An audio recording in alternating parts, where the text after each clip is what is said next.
여러분 안녕하세요. 해인학당 유순복입니다. 반갑습니다.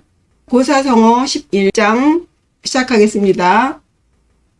합종연횡, 합할합, 세로종, 이을연, 가로횡.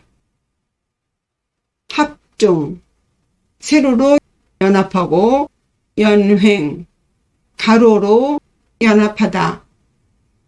이 말은 전국시대 때 육국이 강국인 진나라를 상대로 했었던 전략인데요. 합종은 소진이 진나라를 견제하기 위해서 연나라를 포함한 육국, 제나라, 초나라, 한나라, 위나라, 조나라 6나라를 세로 줄의 그 지형 형태로 동맹을 맺은 전략을 말하고요. 그리고 연횡은 위나라의 장의가 진나라를 상대로 대적할 것이 아니라 자국의 이해관계에 따라서 각국들이 진나라와 연합해야 한다고 주장한 그 연횡책입니다. 그 두 가지 전략을 합해서 합종연횡이라고 하는 거죠. 합종연횡, 세로로 연합하고 가로로 연합하다. 남발이증, 잡을남, 털럭발, 접속사 이, 건질증, 머리카락을 잡아서 건지다. 물에 빠진 사람은 머리카락이라도 잡아서 건진다는 말인데요. 옛날에는 사람의 머리카락은 조상이 물려준 것이라 감히 함부로 하지 못했습니다. 그래서 자르지 않고 상투로 틀어서 올렸지요. 때문에 그 머리카락을 잡는 행위는 매우 무례한 행동이었어요. 그렇지만 깊은 물에 사람이 빠지면 머리채를 잡는 것이 아무리 무례한 행동이라 하더라도 상투라도 잡아서 구해야겠지요. 위급할 때에는 예의를 상관하지 않고 자신이 할 수 있는 모든 방법을 동원해서 도움을 주거나 상대를 구하는 모습을 표현할 때, 혹은 어떤 절망적인 상황에서도 포기하지 않고 끝까지 최선을 다하는 태도를 말해요. 유사한 성어로 9번 죽을 고비에서도 끝내 살아남는다는 부사일생이 좀 유사한 성어로 쓰이겠고, 또 극한의 상황에서도 죽기를 각오한다면 살 수 있다는 의미의 필사즉생, 그리고 물을 등지고 진을 친다는 뜻에서 더 이상 물러설 것이 없는 상황에서 최선을 다해 싸운다는 의미의 배수진, 그리고 어떤 지원이나 도움 없는 악조건에서도 끝까지 용감하게 싸운다는 고군분투 등의 성어가 딱 들어맞진 않지만 유사한 성어라고 소개해 봅니다. 남발이증, 물에 빠진 사람은 머리카락을 잡아서라도 건진다. 당면착과, 당할 당자, 날면해서 당면하면 그 순간에 마주쳐서 착과, 착, 실수할 착, 과, 지나갈 과, 실수로 지나친다. 마주한 순간에 잘못해서 지나친다는 의미인데요. 어떤 중요한 순간이나 기회가 왔을 때 실수해서 그 기회를 놓치는 바람에 좋은 결과를 얻지 못할 때 표현하는 성어예요. 그래서 기회를 놓쳐서 아쉬워하며 후회하는 마음이 내포되어 있습니다.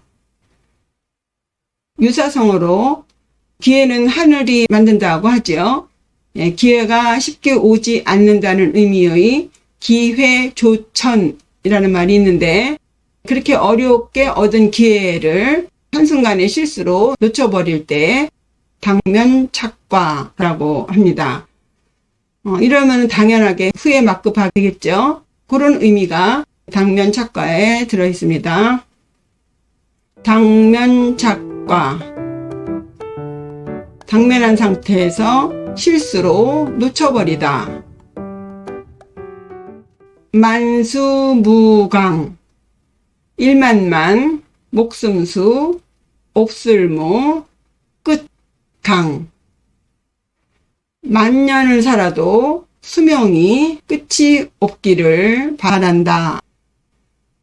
생일이나 특별한 기념일에 장수와 건강을 기원할 때 자주 사용되는 축복의 말이죠.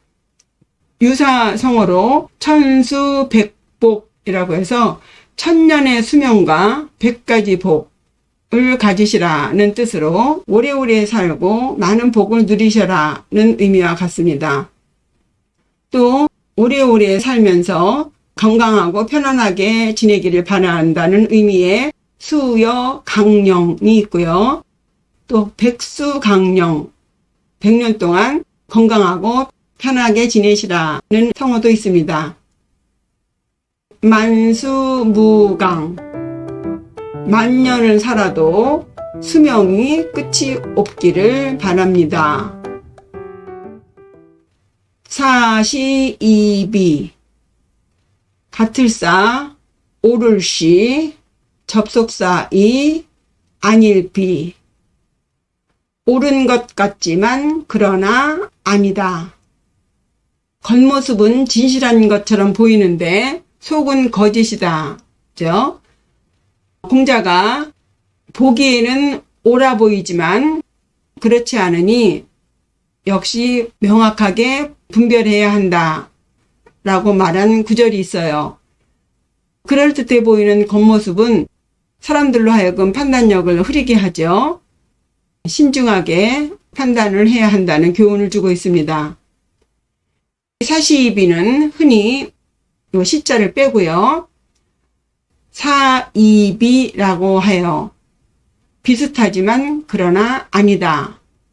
주로 종교계에서 겉으로는 정통 종교와 비슷한 것 같은데 실제 들여다보면 그 교리나 목적 혹은 활동 방식 등이 비정상적이거나 그릇된 종교단체를 말할 때 사이비라고 하죠.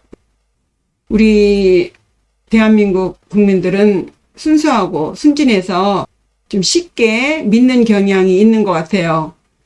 앞으로는 더욱 이 사이비가 기승을 떨칠 것인데 모두 신중하셔야겠습니다. 유사성어로는 겉모습으로는 진심을 판단할 수 없다는 의미의 진심미판이라는 성어가 있어요. 사시이비, 옳은 것 같지만 그러나 아니다. 앞객, 친할 앞, 손님객, 친한 손님 혹은 친구라는 의미인데요. 방 안에 있는 손님이라는 뜻의 방중지객이라는 의미처럼 매우 친숙하고 가까운 손님이라는 의미입니다. 그런데 이 용어는 또 왕이 특별히 가까이 두고 신뢰하는 근신 혹은 총애하는 신하, 총신 혹은 곁에서 모시는 측근이라는 의미도 있고요. 또 매춘부와 친숙하게 지내는 남자들을 앞객이라고도 한답니다. 앞객, 친한 손님, 친한 친구. 장두노미, 감출장, 머리도, 드러날도, 꼬리미. 머리를 감추었으나 꼬리가 드러나다. 비밀리에 한 일이 결국 드러나게 되는 상황을 말하죠. 비밀은 없지요. 진실이라는 것은 언제고 불을 보듯 뻔하게 드러나기 마련인데 손으로 해를 가리는 것처럼 한다면 참으로 어리석은 일이겠지요. 예컨대 맹수에게 쫓기는 꿩이 위험한 일이 생기면 꼬리는 드러낸 채 머리만 그 덤불 속에 집어넣는다고 하는데 진실을 감추려고 해도 결국은 탄로나게 되어 있다 라는 의미로 쓰입니다. 혹은 또 자기가 숨긴 일이 들통날까봐 조마조마하는 마음을 뜻하기도 해요. 장두노미. 머리는 감춰도 꼬리가 드러난다. 천금물전. 일천천, 돈금, 말물, 전할전. 천금을 줘도 전하지 말라. 이 성어는 조선 후기의 문신인 이하진이 자신의 서첩의 제목으로 사용한 성어라고 합니다.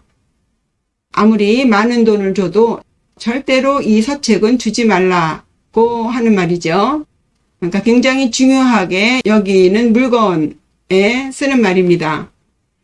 사실 저도 남들이 보면 그게 글씨냐고 하겠지만 제가 쓴 것을 아주 애지중지 벽에다 걸어놓고 좋아하고 있잖아요. 어쨌든 매우 귀중한 정보 혹은 비밀스러운 것들, 그런 물건들을 함부로 남에게 전하지 말라. 그러니까 신중하게 다뤄달라는 그런 메시지로 읽겠습니다. 천금물전. 천냥을 줘도 주지 말라. 폭풍전야. 사나울폭, 바람풍, 앞전, 밤야. 폭풍이 오기 전날 밤. 폭풍전야 많이 들어보셨죠? 폭풍이 치기 전날 밤은 굉장히 고요하죠. 하지만 일단 폭풍이 불면 굉장히 요란하고 그 피해도 엄청나잖아요. 그래서 폭풍과 같이 험난하고 힘든 시간이 찾아오기 직전에 그 긴장된 상태, 상황, 혹은 그 큰 변화나 위기를 맞이하기 직전에 그 심리적인 상태를 표현할 때 사용합니다. 유사성어로 전쟁의 구름이 다가오고 있다. 그러니까 전쟁과 같이 큰 사건이 일어나기 직전에 그 긴장된 상황을 나타내는 전운장조가 있고요. 또 전야만정 해서 겉으로는 평온해 보이지만 커다란 변화가 다가오고 있다는 임박한 상태를 나타낼 때 전야만정이라고 합니다. 그리고 또 역시 고요한 밤이라는 의미로 정적전야라는 말이 있는데요. 큰 사건이 발생하기 직전에 그 고요한 상황을 표현하는 말이에요. 또 닿기만 하면 바로 폭발한다는 뜻으로 일촉즉발, 위기나 긴장이 극도로 고조된 상태를 의미하죠. 그런 의미들이 이 폭풍전야라는 성어 속에 다 들어가 있다고 보겠습니다.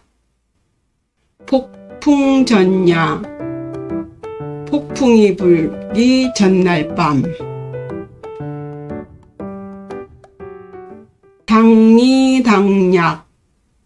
무리당, 이익이, 무리당, 전략약. 정당의 이익과 정당의 전략. 정당이 자신의 이익을 얻기 위해서 세우는 정치적인 계략을 말합니다. 유사한 말로 정략, 정계, 정치적인 전략과 계획이라는 성어가 있죠. 정치적인 목적을 달성하기 위해서 세우는 전략과 계획, 또 이익과 권력을 위한 정치적 전략이라는 뜻으로 이권 전략이라는 말도 있고요. 또 권력과 모략을 위한 술책이라는 의미로 권모술수, 또 선거에서 승리하기 위해서 세우는 전략과 계획해서 선거 전략. 많이 들어보셨죠? 당리당략. 정당의 이익과 그 이익을 위한 정당의 전략. 만산홍엽. 가득 찰 만, 매산, 붉을홍, 잎엽. 온 산에 붉은 잎이 가득 차다. 계절의 변화로 인해서 산 전체가 온통 붉은 단풍잎으로 물든 가을의 아름다운 풍경을 묘사한 성어예요. 유사성어로 단풍홍엽, 붉은 단풍잎 있고요. 또 추산홍엽해서 가을산의 붉은 잎, 그리고 붉은 잎이 사람을 취하게 한다. 로 단풍의 아름다움에 매료되는 모습을 의미하는 홍엽 취인, 그리고 가을 색깔이 온 산을 가득 채운다는 의미의 추색 만산 등의 성어가 있습니다. 만산홍엽, 온 산에 붉은 잎이 가득 찼네. 방기곡경, 곁방, 갈림길 기, 구불곡, 길경. 방기, 샛길, 곡경, 굽은 길. 대로나 곧은 길이 아닌 삐뚤삐뚤한 돌아가는 길을 말하는데, 비유적으로 어떤 문제를 해결하거나 목표를 달성함에 있어서 정직한 곧은 방법을 쓰지 않고 쉽게 가는 방법을 택하거나 심지어는 속임수나 변칙을 쓸 때에 사용하는 성어입니다.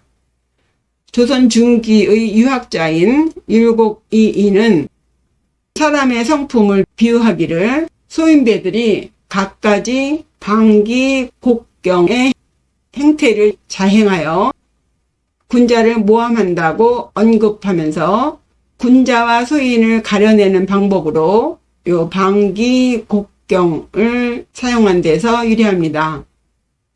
유사성어로 편법우회 해서 정규 방법이 아닌 간단한 방법으로 우회한다는 표현에 편법우회가 있죠. 방기곡경, 샛길이나 굽은 길로 가다. 암흑천지, 어두울 암, 검을 흑, 하늘천, 땅지. 하늘과 땅이 모두 어둡다. 실제로 주변이 매우 어두운 것을 의미하기도 하지만 모든 상황이 암울한 상태였을 때에 또 쓰는 성어죠. 어둠 속은 혼란스럽고 또 실제로 좋지 않은 일들이 많이 발생할 수 있지요. 부도덕한 행위나 범죄 행위가 일어나는 불안한 사회를 묘사할 때 흔히 암흑천지라고 하지요. 어떤 상황이 극도로 부정적이거나 절망적일 때 마치 세상이 어둠에 휩싸인 것처럼 아무런 희망의 빛이 보이지 않는 상황을 묘사할 때 사용하는 성어입니다. 암흑천지, 천지가 깜깜하다. 깜깜한 세상. 천금매소, 일천천, 돈금, 살매, 웃을소. 천금으로 웃음을 사다. 많은 돈을 주고 웃음을 산다는 것은 고작 웃기 위해서 많은 재물을 지불할 정도로 쓸데없이 돈을 낭비한다. 즉, 지극히 어리석고 무모한 행동을 말할 때 쓰는데요. 열국지에서 주나라 서주의 유왕이 포사라는 미인을 웃게 만들기 위해서 온갖 재물을 낭비하다가 결국 나라를 망하게 했죠. 그 유왕의 어리석음을 표현하는 말에서 유래했는데, 이와 같은 의미로 백금을 주더라도 한 번에 웃음을 산다는 백금일소도 있습니다. 또 다른 측면에서 재물광음이라고 해서 재물이 많으면 사람들의 웃음소리가 멀리 퍼진다. 즉, 물질적으로 풍요로우면 사람들이 다 기뻐한다. 돈으로 행복도 살 수 있다는 의미로 천금매소를 사용하기도 해요. 돈으로 행복을 살려고 한다는 의미와 또 돈으로 행복을 살 수 있다는 두 가지 의미가 있죠. 천금매소, 천금으로 웃음을 사다. 포기무은, 난폭할 폭, 순접이, 옵술무, 은혜은. 난폭하고 은혜로움이 없다. 성격이나 행동이 사납고 잔인해서 주변 사람들에게 은혜를 베풀지 않는 냉혈한이나 망나니 같은 사람을 묘사할 때 사용하죠. 유사한 성어로 포악, 무도, 폭력적이고 악해서 도리에 어긋나는 사나운 행동을 하는 사람, 그리고 냉혹하고 무정하다는 냉혹무정, 극도로 잔인해서 도리에 어긋난다는 잔인무도, 인간의 정이 없고 차갑다는 무정냉혹 등의 의미가 있습니다. 포기무은, 난폭하고 은혜로움이 없다. 예, 이것으로 고사성어 11장 마치겠습니다. 구독과 좋아요, 댓글, 알림 설정 잊지 마시고요. 시청해 주셔서 감사합니다. 안녕히 계세요.